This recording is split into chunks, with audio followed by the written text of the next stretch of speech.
किया था। तो आज मैं आपको इस सही सवाल के बारे में बात करने वाला हूँ। Vimal sir, if you can just confirm कि मेरी पीपीटी आपको दिखाई दे रही है तो मैं आगे बढ़ूं। Visible sir, visible. Okay, thank you Vimal sir, thank you. So आगे बढ़ते हैं, सेशन में आते हैं। Learning the art of asking relevant question. सही सवाल करने हैं। सवाल तो हर इंसान कर सकता है, आप भी कर सकते हैं, मैं भी कर सकता हूँ, हर कोई सवाल कर सकता है। सवाल करने में बड़ी बात नहीं है, सही सवाल करना बहुत जरूरी है। कस्टमर अगर आपकी पहली कॉल को नहीं ले रहा है, कस्टमर अगर आपसे बात ज्यादा देर नहीं कर पा रहा है, आपका टॉक टाइम नहीं आ रहा है, कहीं ना कहीं आपके सवाल सही तो हैं पर सही सिचुएशन के साथ नहीं है। तो अभी इस बारे में बात करेंगे हम, सही सवाल, रेलेवेंट सवालों के बारे में बात करेंगे। पर सवाल करें क्यों? हम सवाल करेंगे, हम सही सवाल क्यों करेंगे, हम रेलेवेंट सवाल क्यों करेंगे? ये क्वेश्चन, ये डाउट आपके दिमाग में आ रहा होगा। तो अगर आप सही सवाल, रेलेवेंट सवाल, सही समय पे उचित सवाल करते हैं ना, क्वेश्चन सही पूछते हैं, रेलेवेंट क्वेश्चन करते हैं, तो कस्टमर के पास आपके बारे में एक ट्रस्ट पैदा हो जाता है। वो कस्टमर डॉक्टर विवेक बिंद्रा को जानता है, कई सालों से फॉलो कर रहा है, सब्सक्राइब करके रखा है उसने यूट्यूब चैनल, पर वो आपको नहीं जानता है। आपने कहा तो है कि आप विवेक सर की टीम से हैं, पर वो विश्वास पैदा नहीं हो रहा है। वो कहीं ना कहीं संशय में, डाउट में है कि वो आपको विश्वास क्यों करे। और फिर रिश्ता भी तो बनाना है कस्टमर के साथ, सेल थोड़ा ना करनी है, कस्टमर की प्रॉब्लम सॉल्व करनी है, तो उससे रिश्ता बनाना भी बहुत जरूरी है। आपको अंडरस्टैंड करना है कस्टमर्स की क्या प्रॉब्लम है, रेलेवेंट प्रॉब्लम क्या है, बर्निंग प्रॉब्लम क्या है, और कस्टमर्स के गोल क्या है। आप सही सवाल, अगर रेलेवेंट सवाल करते हैं ना, तो इन तीनों चीजों का आंसर आपको मिल जाता है। कस्टमर आपसे विश्वास के साथ बात करने लगता है, आपके साथ कस्टमर का एक अच्छा रिश्ता बन जाता है, आपको कस्टमर की प्रॉब्लम समझ में आ जाती है, और उसी प्रॉब्लम के इर्द गिर्द आप अपना सोल्यूशन बिल्डअप करके दे सकते हैं, और आपको कस्टमर का गोल भी समझ में आ जाता है। तो कस्टमर को जब आप पहली बार कॉल करेंगे, और आप सबको याद है ना, कभी तो कॉल जरूरी भी है, क्योंकि एक बहुत बड़ा फोमो क्रिएट हुआ है, fear of missing out. Fear of missing out क्या है कि मई के बाद हम नए आईबीसी नहीं बनाएंगे।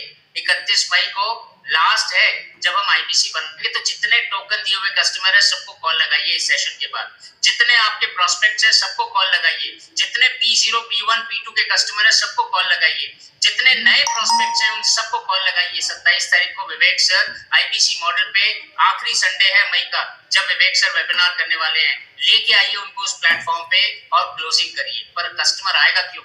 आप में से कई सारे लोग इस चैलेंज को फेस करते होंगे कि सर मैंने कॉल तो लगाया था, ट्रेनिंग में बताया गया कॉल लगाना है, कॉल लगाना है, मैंने कॉल लगाया, कस्टमर को बताया भी कि विवेक सर 27 तारीख को वेबिनार करने आ रहे हैं, पर कस्टमर ना आया ही नहीं। मुझे वन ऐप पे दिखा ही नहीं कस्टमर की अटेंडेंस, P0, P1, P2 तो दूर की बात, वो तो आया ही नहीं। तो क्यों आएगा? आपने उससे सही सवाल नहीं किए उस समय, आपने सिर्फ उसको इनवाइट कर दिया, उसको बुला लिया। पर वो आएगा तभी जब आप उससे सही सवाल करेंगे, जब आप उससे पूछेंगे उसकी रेलेवेंट प्रॉब्लम और रिलेट करेंगे अपने वेबिनार को, विवेक सर के वेबिनार को। तो आपको सबसे पहले क्या शुरुआत करनी है? अब शायद कई लोगों को लिखने की जरूरत पड़े, क्योंकि मैं यहाँ स्क्रिप्ट देने वाला हूँ।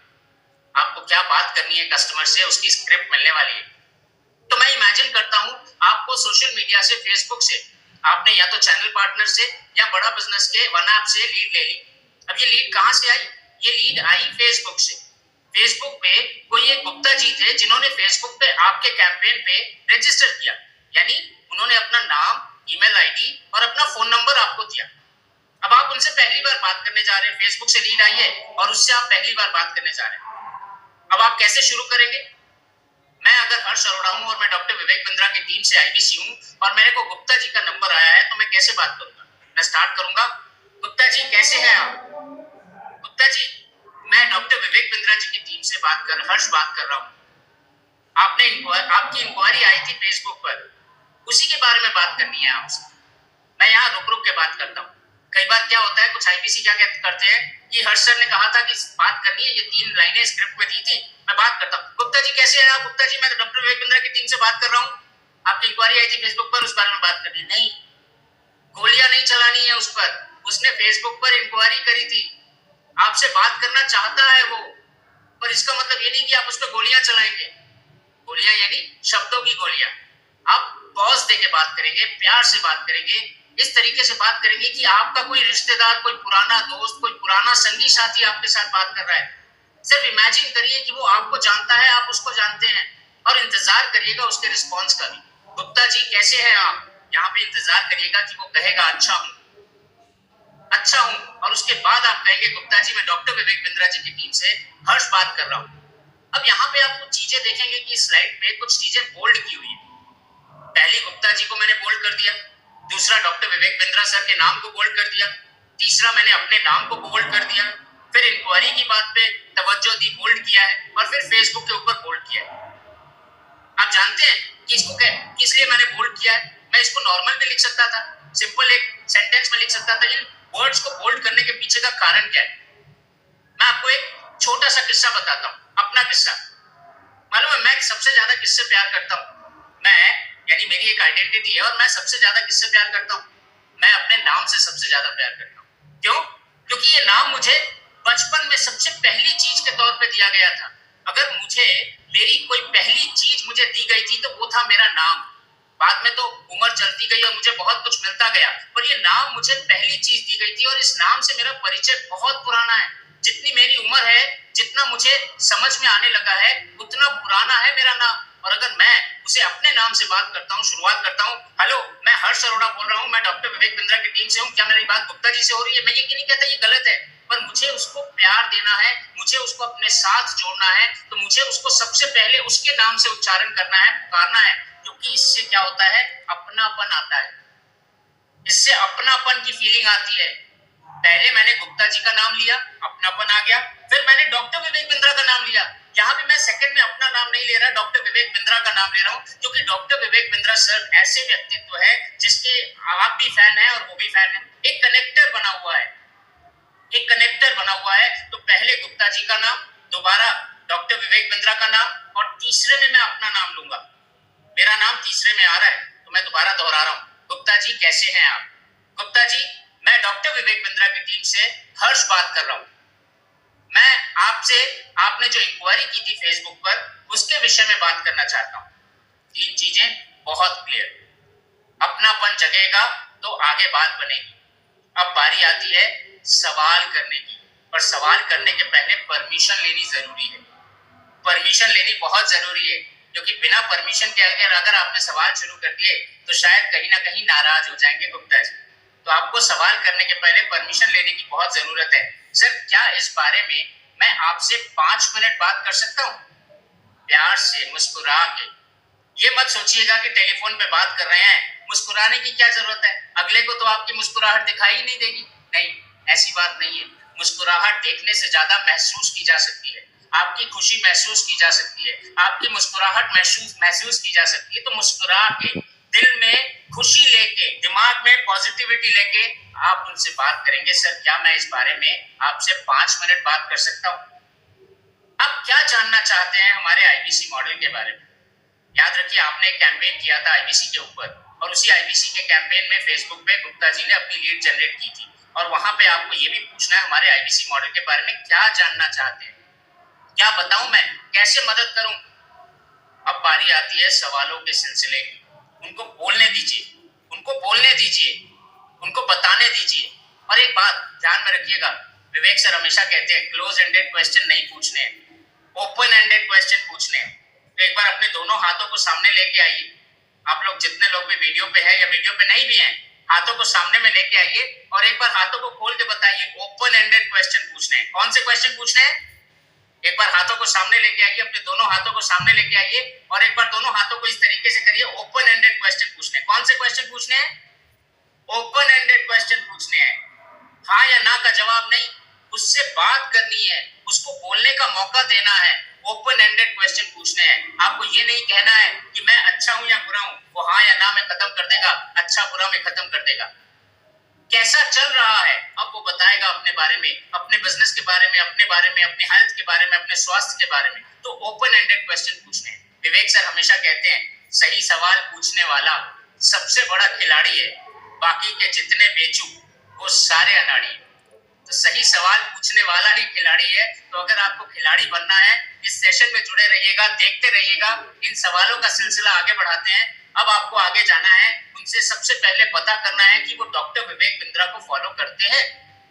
वो डॉक्टर विवेक बिंद्रा को फॉलो करते हैं? अगर वो डॉक्टर विवेक बिंद्रा को फॉलो करते हैं तो आपकी लॉटरी लग गई, क्योंकि आपको कनेक्टर मिल गया। विवेक सर हमेशा कहते हैं सैमसंग के मोबाइल में एप्पल का चार्जर नहीं लगता है, एप्पल के मोबाइल में सैमसंग का चार्जर नहीं लगता है, तो आपको कनेक्टर ढूंढना है, कनेक्टर ढूंढना है, और कनेक्टर डॉक्टर विवेक बिंद्रा खुद है यहाँ आपके लिए। आप कितने समय से डॉक्टर विवेक बिंद्रा को फॉलो कर रहे हैं? सवाल आपका, कितने समय से कर रहे हैं? क्या आपने डॉक्टर विवेक बिंद्रा के YouTube वीडियोस जो देखे हैं उनको इम्प्लीमेंट किया है? क्योंकि सर विवेक सर हमेशा कहते हैं थ्योरी से काम नहीं बनेगा, देखने से काम नहीं बनेगा, एग्जीक्यूशन करना होगा, इम्प्लीमेंट करना होगा। यहाँ पे आपको मैं सवाल बता रहा हूँ, कस्टमर के जवाब का इंतजार जरूर करना है और जवाब लेना भी है। यहाँ जवाब नहीं लिखे हुए कस्टमर के, तो ये नहीं कि आप फिर डॉक्टर विवेक बिंद्रा के हर्ष सर ने ट्रेनर ने कहा है तो मैं सारे सवाल एक साथ दाग दूंगा। सारे सवाल एक साथ दागने नहीं है, सवाल पूछना है और सवाल का जवाब भी लेना है। आपने विवेक सर के वीडियोस जो देखे हैं उनकी स्ट्रेटजीज को इम्प्लीमेंट किया है क्या? अब वो जवाब देगा, हाँ किया है, मैंने फलाना वीडियो देखा था विवेक सर का, वो वीडियो बहुत अच्छा था। इंतजार करिएगा, उसके जवाब को पूरा सुनिएगा। ऊपर वाले ने 2 कान दिए, 1 मुंह दिया है, तो 2 कान यानी डबल सुनना है और सिंगल बोलना है। डबल सुनिएगा, उनकी बातों को सुनिएगा। आपने जब डॉक्टर विवेक बिंद्रा के वीडियो की स्ट्रैटेजी को अप्लाई किया अपने बिजनेस में, तो आपको क्या इंपैक्ट आया? आपको मालूम है इसका आंसर हमेशा पॉजिटिव होगा, क्योंकि विवेक सर के वीडियोस इतने पावरफुल होते हैं और अगर किसी ने एग्जीक्यूट कर दिया ना तो वो डबल नहीं होता है, वो मल्टीप्लाई होता है। 2x 3x 4x 5x हो जाता है। फिर उसके बाद थोड़ा सा रिश्ता बनाइएगा, थोड़ा सा रिश्ता। यहाँ पे मैं स्लाइड में आगे जाने के पहले आपसे थोड़ा सा एक बार बात करना चाहता हूँ। हम सब ब्रेड खाते हैं, राइट? खाते हैं ना? कितने लोग ब्रेड खाते हैं? एक बार हाथ उठाइए। ब्रेड खाते हैं, और सूखी ब्रेड नहीं खाई जाती। सूखी ब्रेड ना गले में फंस जाती है। सूखी ब्रेड खाना गले में फंस जाती है। तो ब्रेड में मक्खन लगा के खाया जाए तो अच्छा लगता है, पर मक्खन ज्यादा लगा दिया जाए तो हार्ट अटैक हो जाता है, कोलेस्ट्रॉल बढ़ जाता है। तो मक्खन का परिमाण उचित मात्रा में होना चाहिए ब्रेड के साथ, तब ब्रेड का टेस्ट भी बढ़ जाता है और ब्रेड खाई भी जाती है। अब मैं आपको क्या बताने वाला हूँ मालूम है? क्वेश्चंस पूछने के पहले एक चीज ध्यान में रखिएगा कि आपको ब्रेड बटर अप्रोच यूज करना है। ब्रेड बटर अप्रोच क्या होता है? ब्रेड, उस पर थोड़ा सा मक्खन और फिर ब्रेड, और फिर उस पर थोड़ा सा मक्खन और फिर उस पर ब्रेड और फिर थोड़ा मक्खन और फिर ब्रेड। तो ब्रेड बटर करेंगे तो कस्टमर्स अच्छे से खुश रहेंगे आपके साथ, क्योंकि सिर्फ सवाल एक ब्रेड है। जब आप सवाल करते हैं तो वो ब्रेड है, पर उस पर अगर रैपो बिल्डिंग का मक्खन लग जाए ना तो कस्टमर बहुत सही से जवाब देता है। सवाल और फिर रैपो बिल्डिंग, सवाल और फिर रैपो बिल्डिंग, सवाल और फिर रैपो बिल्डिंग। तो रैपो बिल्डिंग और सवाल एक साथ चलते हैं, 1 in 1 चलते हैं, हाथों में हाथ मिला के चलते हैं। तो आप उनसे पूछेंगे कि आप कहाँ के रहने वाले?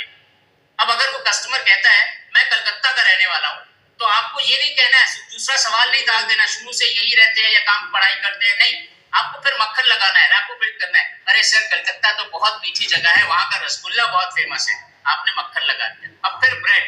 शुरू से यही रहते हैं या काम या पढ़ाई के सिलसिले में रहते हैं? अब कस्टमर आपको जवाब देता है कि मैं यहाँ पढ़ाई के सिलसिले में आया हूँ, मैं रहता तो गांव में हूँ पर यहाँ पढ़ाई के सिलसिले में आया हूँ। अच्छा, कौन से गांव में रहते हैं? वो कहता है मैं बंगाल से थोड़ी दूर पे एक गांव है बर्दवान है, वहां रहता हूँ। अरे बर्दवान में रहते हैं सर, बर्दवान के बारे में थोड़ा बताइए ना। मक्खन लग गया, रैपो बिल्ड हो गया। अब फिर क्वेश्चन, मगर इस क्वेश्चन आंसर और क्वेश्चन रैपो बिल्डिंग में आपको ये काम करना है, इसी बातों में उससे पूरे काम की जानकारी ले लेनी है कि वो क्या करता है, कितने समय से ये काम कर रहा है, कितने समय से पढ़ाई कर रहा है। लाइफ में आप यही करना चाहते हैं या कुछ और सोचा था आपने? यहाँ से आप गोल की तरफ लेके जा रहे हैं उसके सपनों को एक शेप दे रहे हैं, एक गोल बता रहे हैं उसको। तो सवाल जवाब और रैपो बिल्डिंग के बीच में आगे सवाल करते हैं कि उससे प्रॉब्लम पता करनी है आपको, क्योंकि हम क्या करते हैं, डॉक्टर विवेक बिंद्रा की टीम क्या करती है, हम लोगों के प्रॉब्लम का समाधान देते हैं, सोल्यूशन देते हैं।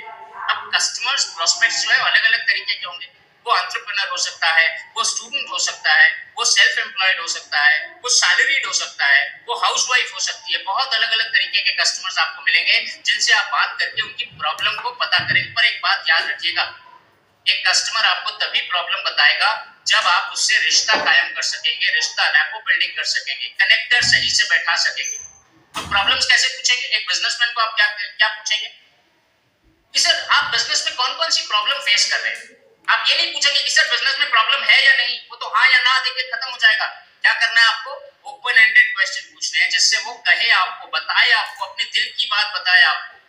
तो आप बिजनेस में क्या क्या प्रॉब्लम फेस, क्या आप बिजनेस में कौन कौन सी प्रॉब्लम फेस कर रहे हैं, फिर वो कुछ बताएगा, फिर आप कहेंगे सर आपको बिजनेस में आगे बढ़ने में कौन रोक रहा है, क्या रुकावट पैदा हो रही है, फिर उसके बाद मक्खन लगाएंगे, वो बताएगा कुछ। यहाँ एक बात ध्यान रखिएगा, विवेक सर हमेशा कहते हैं पैरेटिंग और पैराफ्रेजिंग, पैरेटिंग और पैराफ्रेजिंग जरूर करिएगा। जहां पैरेटिंग करनी है वहां पैरेटिंग करिएगा तोते की तरह, और जहां पैराफ्रेजिंग करनी है उसी की बात को अपने तरीके से बताइएगा। इससे क्या होता है कि इमोशन क्रिएट हो जाता है कि हाँ आप मेरे बिजनेस में नुकसान में कहीं ना कहीं फीलिंग महसूस कर पा रहे हैं मेरे नुकसान को, तो वो पैरेटिंग पैराफ्रेजिंग जरूर करनी है। और एक चीज ध्यान रखिएगा, चाहे वो बिजनेसमैन हो, स्टूडेंट हो, हाउसवाइफ हो, सेल्फ एम्प्लॉयड हो, एंटरप्रेन्योर हो, कोई भी हो, आपको उसके प्रॉब्लम को ये पूछ के पता करना है कि इस प्रॉब्लम की स्केल क्या है, मतलब उसकी जिंदगी में इस प्रॉब्लम को वो कहां रखता है। 1 से 10 के स्केल में आप उससे पूछिएगा, क्योंकि यहाँ पे सिर्फ प्रॉब्लम का सोल्यूशन नहीं देना है हमें, यहाँ उसकी बर्निंग प्रॉब्लम का सोल्यूशन देना है। फिर उसके बाद आपको ये भी पूछना है, पता करना है कि ये जो प्रॉब्लम है, ये प्रॉब्लम आपके बिजनेस की ग्रोथ को कहां कहां हैम्पर कर रही है नेगेटिवली, कहां कहां ये आपके बिजनेस को नीचे लेके जा रही है। यहाँ बिजनेस में वो बताएगा आपको कि कहां कहां उसको नीचे लेके जा रही है। वो कहेगा कि इससे मेरा लाखों का नुकसान हो गया, इससे मेरे बिजनेस में प्रोडक्टिविटी हैम्पर हो गई, मेरे लेबर छोड़ के जा चुके हैं, मेरे को इन्वेस्टमेंट नहीं मिल रहा है, वगैरह वगैरह वगैरह। मतलब उसके बिजनेस में नेगेटिवली उसको कहां नुकसान हो रहा है। सिर्फ वेबिनार में बुलाने से नहीं, उसकी प्रॉब्लम को सॉल्व करने से वो आपकी बात सुनेगा। एक बार अगर आपने उसकी प्रॉब्लम को सॉल्व कर दिया ना, तो वो आपके हर डायरेक्शन में आगे बढ़ेगा, हर दिशा में आगे बढ़ेगा। अगर स्टूडेंट है तो आपको उससे पूछना है कि आपकी पढ़ाई लिखाई में आपको कौन सी प्रॉब्लम फेस कर रहे हो आप। फिर उसके बाद इस पढ़ाई लिखाई की प्रॉब्लम में आपको जो प्रॉब्लम आ रही है उसको आप 1 से 10 में कहां रखते हो। अब मैं एक स्टूडेंट हूं और मैं आपसे कहूंगा कि सर मुझे पढ़ाई लिखाई तो समझ में आ रही है, पर मुझे ये समझ में नहीं आ रहा है कि इससे मुझे नौकरी कैसे मिलेगी। मैं स्किल्स में तो डेवलप नहीं हो पा रहा, मुझे कॉन्फिडेंस नहीं आ रहा है, मैं बात कैसे करूंगा। अब आप इससे सेकंड सवाल ये कहेंगे, ये जो कॉन्फिडेंस आपको नहीं फील हो रहा है, महसूस नहीं हो रहा है, इसको आप अपने प्रॉब्लम को 1 से 10 के स्केल में कितने में रखोगे कि आप इसको सॉल्व करना चाहते हो। अब वो 1 2 3 4 5 6 7 8 9 10 कुछ भी कहेगा। अगर 10 है तो ये बर्निंग प्रॉब्लम है, अगर 10 है तो आगे बढ़ेंगे, आप बर्निंग प्रॉब्लम के बारे में बात करेंगे कि इस प्रॉब्लम के चलते आपको अपने करियर में कहां कहां दिक्कत आ रही है। अगर कोई वर्किंग प्रोफेशनल है, नौकरी करता है, तो उससे आप पूछ सकते हैं सीधा सवाल कि आपको नौकरी करने में, यहाँ या जो नौकरी कर रहे हैं आप, उसमें आपको क्या क्या चैलेंज फेस हो रही है। अब इस चैलेंज को सॉल्व करने में आप इस प्रॉब्लम को 1 से 10 के स्केल में कहां रखते हैं। फिर इस चैलेंज से, इस प्रॉब्लम से आपको क्या लगता है करियर और गोल कहां कहां इफेक्ट हो रहा है नेगेटिवली। तो इन सारी चीजों के बाद अब आप उनके साथ वैल्यू क्रिएशन का काम करेंगे। यहाँ पे विवेक सर का पैस फ्रेमवर्क बहुत काम आता है। पैस यानी प्रॉब्लम, एजिटेट, सॉल्यूशन। अगर आपको इस पे डिटेल में जानकारी चाहिए तो विवेक सर का एक कोर्स है, आपकी कम्युनिटी ऐप में चल रहा है, हाउ टू सेल। उस कोर्स को जरूर देखिएगा इस सेशन के बाद। वहां विवेक सर ने पैस फ्रेमवर्क के बारे में डिटेल में बताया है कि पैस फ्रेमवर्क क्या होता है। पर यहाँ मैं थोड़ा सा आपको पैस फ्रेमवर्क बताता हूँ। Problem, agitate, solution. पैस फ्रेमवर्क क्या होता है। मैं डॉक्टर के पास गया और डॉक्टर के पास जाके मैंने कहा डॉक्टर साहब मेरे पाँव में ना काफी दर्द हो रहा है, डॉक्टर साहब मेरे पाँव में काफी दर्द हो रहा है। डॉक्टर मेरा पाँव चेक करता है और मुझे कहता है कि हर्ष जी आप एकदम सही समय पे आ गए हो मेरे पास, अगर आप सही समय पे नहीं आए होते ना तो शायद आपका पाँव काटना पड़ता। इस पाँव के अंदर में जो तकलीफ है ना, वो पाँव की तकलीफ बढ़ जाती और उस पाँव की तकलीफ के बढ़ने पर आपको पाँव कटवाना पड़ता और शायद नकली पाँव भी लगवाना पड़ता। आप दौड़ नहीं सकते, आप खेल नहीं सकते, आप कूद नहीं सकते, आप चल नहीं सकते। मैं डर गया, एजिटेट कर दिया उसने, डॉक्टर ने मेरी प्रॉब्लम को, और फिर सलूशन दिया कि अगर आपको ये पाँव बचाना है तो आपको सबसे पहले इस पाँव का एक्सरे करवाना होगा और मैं 3 दवाई लिख के दे रहा हूँ, 2 टेस्ट लिख के दे रहा हूँ। आपको दोनों टेस्ट भी करवाने हैं, आपको दोनों टेस्ट के साथ तीनों एक्सरेज भी करवाने हैं और फिर आपको ये रिपोर्ट्स लेके आनी है। बाय दैट टाइम आप दवाई जरूर खा लीजिएगा, सॉल्यूशन भी दे दिया। तो पैस फ्रेमवर्क यानी प्रॉब्लम, एजिटेट और सॉल्यूशन, इन तीनों चीजों को आपको बताना है और विवेक सर के वीडियो को जरूर देखिएगा। इसके बाद पैस फ्रेमवर्क पे विवेक सर ने अपने हाउ टू सेल कोर्स में बताया हुआ है, उस कोर्स को देखिएगा और मालूम करिएगा पैस फ्रेमवर्क कैसे अप्लाई किया जाता है। पर फिलहाल मैं क्वेश्चंस की, सवालों की बात करता हूं। याद करिए विवेक सर का गोल्डन स्टेटमेंट मैंने बताया था, सही सवाल पूछने वाला सबसे बड़ा खिलाड़ी है, बाकी के जितने बेचू वो सारे अनाड़ी है। तो सही सवाल पूछना जरूरी है। What are the 5 years long term effects of the problem? Problem तो आपने पता कर ली, अब आप उनसे पूछिए कि ये प्रॉब्लम जो आपको है, ये 5 साल, आने वाले 5 साल आपके बिजनेस को, आपके करियर को, आपकी जिंदगी को कितना इफेक्ट करेगी बताओ। लाखों में इफेक्ट करेगी, करोड़ों में इफेक्ट करेगी, आपके आने वाले दिनों को इफेक्ट करेगी, आपके भविष्य में जो गोल आपने बनाए हैं उन सपनों को पूरा ना होने में आपकी मदद करेगी। क्या करेगी? 5 साल आने वाले आपको ये प्रॉब्लम कहां कहां इफेक्ट करेगी। आपने क्या किया है इस प्रॉब्लम को दूर करने के लिए? अभी तक आपने कौन कौन से एक्शन लिए हैं प्रॉब्लम को दूर करने के लिए? यहाँ पे मैं सिर्फ सवाल बताया जा रहा हूँ, याद करिएगा। आपको रुक रुक के उनके जवाबों का इंतजार करना, उनसे जवाब लेने और नोट करिएगा जवाब। फिर आप इस प्रॉब्लम को दूर करने में करेंटली क्या कर रहे हैं, क्या कर रहे हैं आप प्रेजेंटली इस प्रॉब्लम को दूर करने में? आपके ग्रोथ में ये प्रॉब्लम आपको कितनी रुकावट पैदा कर रही है? आपके ग्रोथ में ये प्रॉब्लम आपको कितनी रुकावट पैदा कर रही है? कहां कहां रुक जा रहे हैं आप इस प्रॉब्लम के चलते? मेरे को एक प्रॉब्लम आई, मैं बिजनेसमैन हूं, मुझे प्रॉब्लम आई कि मैं फैक्ट्री चलाता हूं और मेरे लेबर छोड़ के चले जा रहे हैं, मेरे लेबर छोड़ के चले जा रहे हैं। तो मैं ये पूछूंगा कि सर आपके लेबर जो छोड़ के चले जा रहे हैं, इस लेबर को छोड़ के जाने से आपकी ग्रोथ कहां रुक रही है? बताइए कैसे ग्रोथ रुक रही है, कितने की ग्रोथ रुक रही है, कैसे रुक रही है, कितने की रुक रही है? वो कहेगा भाई मेरे लेबर छोड़ के चले जा रहे हैं, इससे मेरा प्रोडक्शन डाउन हो गया। सर कितना प्रोडक्शन डाउन हो गया? सिर्फ प्रोडक्शन डाउन हो गया इससे इंपॉर्टेंस नहीं है, कितना प्रोडक्शन डाउन हो गया? अरे यार दिन का मेरा 10,000 टन का प्रोडक्शन डाउन हो गया। तो 10,000 टन के प्रोडक्शन के कारण आपका कितना नुकसान हुआ? क्योंकि ग्रोथ चाहते थे आप। 10,000 टन का जब मेरा प्रोडक्शन डाउन हो गया यार, तो मेरे को कम से कम पर डे कम से कम 10 से 12 लाख रुपए का नुकसान हो रहा है। तो 10 लाख रुपए का नुकसान यहां तक आपको लेके जाना है उसकी प्रॉब्लम के पैस फ्रेमवर्क को अप्लाई करने के लिए। फिर उसके बाद आपको इन सारी प्रॉब्लम्स को दूर करने में क्या कर रहे हैं, क्या कर रहे हैं आप? लेबर छोड़ के चला जा रहा है तो आप क्या कर रहे हैं? अब एक हाउसवाइफ से जब आप सवाल करते हैं, हाउसवाइफ के साथ पैस फ्रेमवर्क कैसे यूज करेंगे? हाउसवाइफ ने कहा कि मुझे को कुछ करना है, साइड इनकम चाहिए। तो आपने ये पूछना है कि आप अगर साइड इनकम करेंगी तो कितना कमा लेंगी और इससे आपके घर में क्या करना चाहती है, क्या कंट्रीब्यूट करना चाहती है? कहता है मुझे, हाउसवाइफ कहती है मेरे हस्बैंड जो है वो सरकारी नौकरी करते हैं और हमारा मकान जो है काफी सालों से पड़ा हुआ, उसको रिपेयर कराना है, पर पैसे नहीं है। हस्बैंड की सरकारी नौकरी की सैलरी जो लिमिटेड है उसको मैं बढ़ाना चाहती हूँ, कंट्रीब्यूट करना चाहती हूँ। तो अगर आप कंट्रीब्यूट नहीं कर पाएंगी तो कितने साल और आपको इंतजार करना पड़ेगा घर की मरम्मत कराने के लिए? ये पैस फ्रेमवर्क है, कितने साल आपको और इंतजार करना पड़ेगा घर की मरम्मत कराने के लिए? इसमें कितना खर्चा आएगा, आपका समय कितना नष्ट होगा, आपका पैसा कितना नष्ट होगा, आपके कितनी रिसोर्सेज नष्ट होंगे, कितना स्टाफ, कितनी एनर्जी नष्ट होगी? आपको ये नुकसान के बारे में पूछना है कि अगर आप ये प्रॉब्लम दूर नहीं कर पाते हो तो आपको जिंदगी में कितना नुकसान होगा, कितना। जब नंबर्स की बात आती है, समय हो सकता है, पैसे हो सकते हैं, रिसोर्स यानी आपका स्टाफ हो सकता है, आपकी इलेक्ट्रिसिटी हो सकती है, आपकी ऑपरेटिंग कॉस्ट हो सकती है, आपका स्टाफ हो सकता है, आपकी एनर्जी हो सकती है, बहुत सारी चीजें हैं जो आप उसके नुकसान के साथ कनेक्ट करेंगे, लॉस के साथ कनेक्ट करेंगे। आप कितने समय तक ये लॉस बर्दाश्त कर सकते हैं? मैंने अभी थोड़ी देर पहले डॉक्टर का किस्सा बताया था ना। अगर डॉक्टर मुझे ये पूछता कि ये परेशानी जो पाँव में मेरी परेशानी है वो कितने समय तक मैं बर्दाश्त कर सकता हूँ ताकि ये पाँव काटा जा सके, मैं डर जाता। तो आप भी उनसे ऐसे ही कुछ पूछिएगा कि कितने समय तक आप ये बर्दाश्त कर सकते हैं। मेरा 3,000 रुपए का पर घंटे का नुकसान हो रहा है यार, मेरे 3,000 रुपए का नुकसान हो रहा है। दिन में अगर मैं 8 घंटे दुकान खोलता हूँ तो 24,000 रुपए का नुकसान होता है। तो सर ये नुकसान कितने दिन तक आप बर्दाश्त कर सकते हैं? कितने दिन उठाएंगे, कितने दिन उठाएंगे? और आपको एक बात और ध्यान रखनी है कि आपको ये भी पता करना है कि ये बिजनेस अगर आपकी इस प्रॉब्लम को सॉल्व नहीं कर पा रहा है तो आप क्या करेंगे? क्या ऐसे कारण है जिससे आप अपने इस बिजनेस की प्रॉब्लम को या अपने हाउसवाइफ के साइड इनकम की प्रॉब्लम को सॉल्व नहीं कर पा रही? ऐसी कौन सी चीजें हैं जो आपको रोक रही हैं प्रॉब्लम दूर करने में? ऐसी क्या चीजें हैं, ऐसी क्या चीजें हैं जो आपकी प्रॉब्लम को दूर करने में रोक रही? पर यहाँ पे एक तरीके का और कस्टमर होता है जो कहता है मुझे कोई समस्या नहीं है, कोई प्रॉब्लम नहीं है। अगर कस्टमर को कोई प्रॉब्लम नहीं है, कोई समस्या नहीं है, तो आपको कस्टमर के प्रोस्पेक्ट के गोल के बारे में बात करनी है। गोल यानी वो फ्यूचर में कहाँ जाना चाहता है, आगे उसका गोल क्या है, उसका लक्ष्य क्या है, उसके गोल तक आपको लेके जाना है उसको, और उसके गोल को अचीव करने में क्या समस्याएं आ रही है वो समझना है। विवेक सर हमेशा 3 बातें कहते हैं, 3 सवाल कहते हैं। अभी कहाँ है, जाना कहाँ है और जाओगे कैसे? अभी कहाँ है? मैंने एक लखनऊ के कस्टमर से बात की हाल फिलहाल। वो लखनऊ के कस्टमर कहता है मेरी एक दुकान है। अभी कहाँ है? एक दुकान है।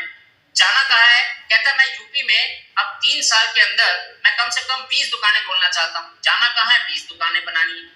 3 साल में मुझे 20 दुकानें बनानी। अब सवाल आता है कि जाओगे कैसे, ये 20 दुकानें बनाओगे कैसे? 20 दुकानें बनाने में आपको कहाँ चैलेंजेस आ रहे हैं, ये सवाल आपको करने। अब ये सवाल करने के पहले आपको मैं एक छोटा सा एग्जांपल देना चाहूंगा। विवेक सर का ये वीडियो है। इस सेशन के बाद मैंने अभी 2 होमवर्क दिया आपको। पहला होमवर्क ये दिया है कि आपको हाउ टू सेल का जो कम्युनिटी ऐप में विवेक सर का प्रोग्राम है, जो हम फ्री देते हैं, जितने लोग वेबिनार अटेंड करते हैं उनको, और आईबीसी को तो वैसे ही फ्री मिलता है। आप ये वाला पूरा कोर्स देखिएगा बैश फ्रेमवर्क के लिए। और दूसरा होमवर्क आपको दे रहा हूँ, ये वीडियो यूट्यूब पे है, एक्टिव है, लाइव है। इस वीडियो को जरूर देखिएगा, how to convert dream into action plan. ये वीडियो आप अपने कस्टमर्स को भी शेयर कर सकते हैं, जिनको सपने तो हैं पर उन सपनों को पूरा करने में कहीं ना कहीं चैलेंज आ रही है, दिक्कत आ रही है। वो फ्रेमवर्क दिया हुआ है इसमें विवेक सर ने फ्री में इतना पावरफुल फ्रेमवर्क दिया हुआ है कि एक बिजनेसमैन अपने उस फ्रेमवर्क को अगर एग्जीक्यूट करता है तो आगे जाने में, गोल अचीव करने में बहुत हेल्प मिलती है। अब उसको ये भी पूछना है कि सर आपको गोल के टाइम पे आपको ये भी पूछना है कि सर आपको मतलब आपका विजन क्या है, आप क्या देख रहे हो 5 साल बाद, 3 साल बाद, क्या देख रहे हो, अपने बिजनेस को कहां तक लेके जाना चाहते हो, कैसे लेके जाओगे। फिर उसके बाद आपको ये भी सवाल करना है कि आपको इस गोल को अचीव करने में कौन कौन है जो मदद करेंगे। यहाँ इस ड्रीम इनटू रियलिटी वाले वीडियो में विवेक सर ने एक बहुत प्यारा सा फ्रेमवर्क दिया है, जहां पे उन्होंने कहा है कि आपको गोल अचीव करने में कौन कौन से ऐसे लोग हैं जो मदद करेंगे। ये उनसे करवा सकते हैं आप, ये एक्टिविटी अपने कस्टमर को बोल के करवाइएगा, और वहां आपका नाम जरूर होना चाहिए। आईबीसी आपका नाम जरूर होना चाहिए कि आपका नाम वो लिखे। अगर मुझे गोल अचीव करने में कोई मदद करवा सकता है, वो नंबर 1 पे डॉक्टर विवेक बिंद्रा करवा सकते हैं, नंबर 2 पे डॉक्टर विवेक बिंद्रा के आईबीसी करवा सकते हैं। ये नाम वहां आ जाएगा ना, तो ध्यान रखिए वो रिश्ता हमेशा बन जाएगा। आप जहां चाहेंगे वो आएंगे, जो चाहेंगे वो करेंगे, क्योंकि आपने उनकी जिंदगी के गोल को अचीव कराने में उनकी मदद की। फिर आपको ये गोल अचीव करने में कितना समय लगेगा, कितना समय लगेगा, और आप अगर इसमें कुछ कर रहे हैं तो क्या कर रहे हैं गोल अचीव करने में। इस गोल को अचीव करने में आपकी स्ट्रेंथ्स क्या है, आपकी वीकनेसेस क्या है। आपको शॉर्ट टर्म गोल और लॉन्ग टर्म गोल इन दोनों के बारे में मालूम है। शॉर्ट टर्म गोल यानी 3 से 6 महीने में आप क्या करेंगे, और लॉन्ग टर्म गोल 2 से 5 साल में आप क्या करेंगे। मैंने उस लखनऊ के दुकानदार से पूछा कि सर आप 3 साल में कह रहे हैं कि आपको लखनऊ में, यूपी में 20 दुकानें बनानी है, पर अभी 3 महीने में आप क्या करेंगे। इस 20 दुकानों तक के जर्नी को पूरा करने में आपको तो अपने गोल को छोटे छोटे टुकड़ों में बांटना होगा, नहीं तो हनुमान जी की तरफ कूद के सीधा 3 साल बाद तो जाएंगे नहीं आप। तो आपको 3-3 महीने में बताना होगा कि 3-3 महीने में क्या करेंगे। तो कहते हैं आप बताइए, मुझे तो नहीं मालूम 3 महीने में क्या करना, मुझे तो दुकानें चाहिए। 20 दुकानों के बारे में मैंने एजेंट को बोल रखा है, एजेंट मुझे 20 दुकानें बताएगा यूपी में और मैं ले लूंगा। सर मार्केट क्या है, आप अपने इस बिजनेस में, इस दुकान में आप सुबह से लेकर शाम तक कितने समय बैठते हैं। कहता है मैं सुबह 8 बजे आता हूँ और शाम को जाते जाते रात को 11 बज जाते हैं। मैं यहाँ आके, सर आप क्या करते हैं इस दुकान में आके सुबह 8 बजे से लेकर रात को 11 बजे तक। मैं झाड़ू देता हूँ, मैं सेल्स करता हूँ, मैं बैंक में जाके कैश जमा कराता हूँ, मैं चेक लिखता हूँ, मैं सप्लायर का पैसा देता हूँ, सप्लायर से नेगोशिएट करता हूँ, क्या क्या माल चाहिए सप्लायर्स को बताता हूँ, कस्टमर्स आते हैं तो उनके साथ बात करता हूँ, दुकान की हुलिया चेंज करता हूँ, लुक्स चेंज करता हूँ, फील चेंज करता हूँ, कस्टमर के एक्सपीरियंस के बारे में बात करता हूँ, बिल बनाता हूँ, अकाउंट संभालता हूँ, सब करता हूँ। तो सर 3 महीने में आपका पहला प्लान है, अपने इस बिजनेस को ऑटो मोड पे लेके जाइए, उसके बाद आगे की जर्नी शुरू करिएगा। सर जब आप यहाँ से दिल्ली जाते हैं, लखनऊ से दिल्ली जाते हैं ना, तो राजधानी में बैठते हैं, तो राजधानी सीधा दिल्ली नहीं जाती है, बीच में कई स्टेशन पे रुकती है और तब दिल्ली पहुंचती है। तो आपको ये छोटे छोटे स्टेशन कंप्लीट करके जाना है और तब आप दिल्ली पहुंचेंगे। 3-3 महीने का आपका गोल बनाना है, कैसे बनाओ। कस्टमर पूछता है कैसे बनाओ, मैंने वो वीडियो भेज दिया ड्रीम इनटू अचीवमेंट विवेक सर का, उसमें विवेक सर ने छोटे बड़े सभी वीडियो के बारे में बात की। फिर आपको अपने बिजनेस का स्वॉट एनालिसिस करना है। सर इन सारी चीजों को करने के बाद एक चीज ध्यान में रखिएगा, उनको वेबिनार में लेके आना है। 27 तारीख को विवेक सर का इस महीने की इस आईबीसी मॉडल पे वेबिनार होने वाला है। और आईबीसी मॉडल फोमो क्या है, आईबीसी मॉडल आपका 31 मई को बंद होने वाला है। नया आईबीसी रजिस्ट्रेशन हम नहीं लेंगे। तो सर 31 तारीख के पहले आपको रजिस्टर होना है, 31 तारीख के पहले आपको विवेक सर का वेबिनार देखना है, 31 तारीख के पहले आपको आईबीसी बनना है, क्योंकि आईबीसी बनेंगे तो आप अपनी प्रॉब्लम्स का समाधान भी पा जाएंगे। आप आईबीसी बनेंगे तो आप अपने गोल्स को अचीव करने का रास्ता भी ले लेंगे और हमारे साथ रहेंगे तो सक्सेसफुल लोगों के साथ रहेंगे तो सक्सेस हो जाएगी। और अंत में विवेक सर का ये गोल्डन स्टेटमेंट, जिस दिन से सही सवाल पूछने लग जाओगे उस दिन से अपने बिजनेस में तूफान ले आओगे। So with that note, thank you all for listening me. Over to you, Vimal sir, for your closing remarks. Thank you so much, Harsh sir. Thank you so much. मैं देख रहा था, यकीन मानिए किसी ने चैट बॉक्स में मुझे लिखा है वैसे बाय द वे कि SWOT का फुल फॉर्म क्या होता है। तो SWOT का फुल फॉर्म होता है स्ट्रेंथ, वीकनेस, अपॉर्चुनिटी और थ्रेट। मतलब स्ट्रेंथ का मतलब क्या स्ट्रेंथ है मेरी, वीकनेस कमजोरी क्या है, अपॉर्चुनिटी क्या है मार्केट के अंदर और क्या ऐसा है, वो थ्रेट क्या है, मार्केट की कंपटीशन क्या है, थ्रेट बहुत सारी चीजें हो सकती है। तो ये एनालिसिस है जिसकी वजह से कोई भी बिजनेस हम बड़ा कर सकते हैं, शॉर्ट एनालिसिस। और सर यकीन मानिए, जैसे आप कहते हैं ना कि दिल से अगर कोई फोन पे मुंह से बोलो तो वो कान तक पहुंचती है बात, दिल से बोलो तो दिल तक पहुंचती है बात, वैसा ही सेशन था आज का। और मैं देख रहा था कई सारी टीम जो है एकदम शिद्दत से नोटपैड और पेन लेके बैठी थी। टीम शिवहरी यादव जो है हमारे वो बीड़ और औरंगाबाद ब्रांच से, उनको देख रहा था, पूरी टीम एक साथ बैठी है और बैठ करके नोट्स बना रही थी। और thank you so much everyone for being on camera. और इस सेशन को आपने बड़े ध्यान से, यस बहुत ही शानदार सेशन सर। देखिए चैट बॉक्स में रुझान आने लगे हर सर। जल्दी से मैं आपके लिए इसको रिकैप करता हूँ। मैंने भी कुछ नोट्स बनाए अपने लिए। मैंने भी जैसे एक लाइन बड़ी अच्छी इस्तेमाल करी हर सर ने। उन्होंने कहा कि bread butter approach, bread butter यानी कि सवाल जो है वो ब्रेड है, और सवाल के साथ जवाब जो आता है कस्टमर का, उसके साथ जब हम जो जवाब आता है उसके साथ जो रैपो बिल्डिंग करते हैं, वो मक्खन का काम करता है। वो ये तय करता है कि आपकी कॉल कितनी लंबी चलेगी, ट्रस्ट बिल्ड होगा कि नहीं होगा। इसके अलावा कहीं कहीं हमें हमेशा ओपन एंडेड सवाल पूछने। अच्छा, ओपनिंग के तहत, ओपनिंग में जब हम कॉल ओपनिंग करते हैं तो हर सर ने एक बात बताई, अफिनिटी का इस्तेमाल। अफिनिटी का मतलब सबसे पहली जो चीज मुझे मिली है वो मुझे मिली है मेरा नाम, और इसीलिए कस्टमर को भी अपना नाम सुन करके अच्छा लगता है, और इसीलिए ज्यादा से ज्यादा अपने कस्टमर के नाम का इस्तेमाल करें। पैरेटिंग और पैराफ्रेजिंग के बारे में बताया हर सर ने कि कभी कभी हो सकता है कस्टमर की बात को रिपीट करना, उसके कैसे फील कर रहा है, कस्टमर को कैसे फील होगा यार ये मेरी बात कर रहा है, मेरी एक्चुअल प्रॉब्लम को समझ रहा है। तो पैराफ्रेजिंग यानी कि कस्टमर की कही हुई बात को अपने शब्दों में ढाल करके उसके सामने पेश करना, ताकि कस्टमर को यह समझ आ जाए कि yes he is understanding my problem, मेरे इमोशन को वो समझ रहा है। इसके अलावा ये हमेशा याद रखना, हमेशा, कि कस्टमर आपके पास क्यों आया है, उसने फेसबुक पे इंक्वायरी क्यों करी है, सिर्फ दो चीजों के लिए, सिर्फ दो चीजों के लिए। उसको और दो चीजों से अलावा कुछ नहीं चाहिए। नंबर वन, या तो कोई उसकी कोई पुरानी प्रॉब्लम है जो वो सॉल्व करना चाहता है, जो वो खुद से सॉल्व नहीं कर पा रहा है, उसके लिए आपकी हेल्प चाहिए। या फिर दूसरा, कोई अगला गोल है उसका जो वो अचीव करना चाहता है, लेकिन समझ नहीं आ रहा है कि वो गोल कैसे अचीव करे। दैट्स इट, यही वो प्रॉब्लम है। और सबसे बड़ी बात वैल्यू क्रिएशन के लिए, कि हम ज्यादा से ज्यादा उस कस्टमर की वैल्यू क्रिएशन कैसे कर सके अपने प्रोडक्ट की मदद से, उसके लिए हर्षद ने बताया पैस फ्रेमवर्क, यानी कि प्रॉब्लम, एजिटेट और सॉल्यूशन। प्रॉब्लम जब भी कस्टमर लेके आते हैं, हम एजिटेट करते हैं। एजिटेट का मतलब क्या होता है, कस्टमर जो प्रॉब्लम बता रहे हैं ना, उसके प्रभाव को बड़ा दिखा के बता कि क्या प्रभाव पड़ेगा इसका 5 साल में, 2 साल में, 1 साल में। एजिटेट करना कस्टमर को कि सर सही समय पे आ गए हैं, अगर इस प्रॉब्लम का समाधान आपने अभी नहीं देखा तो 2 साल में ये प्रॉब्लम कितनी बड़ी हो सकती है, उसको बोलते हैं एजिटेट करना। प्रॉब्लम, एजिटेट, और तब वो सॉल्यूशन कैसे मिलेगी उसके बारे में बात करते हैं। शायद मैं समझा पाया इस पूरे इस अमेजिंग सेशन को, मैं अपने शब्दों में कुछ बता पाया कि कैसे आपको इस बात का ख्याल रखना है कि वैल्यू क्रिएशन ओपनिंग में सही कला यही है, याद रखिएगा, कि हम सही सवाल कैसे पूछें। क्योंकि हर सर कह रहे थे ना कि जो सही सवाल पूछ रहा है वही खिलाड़ी है, जितने सारे बेचू वो अनाड़ी।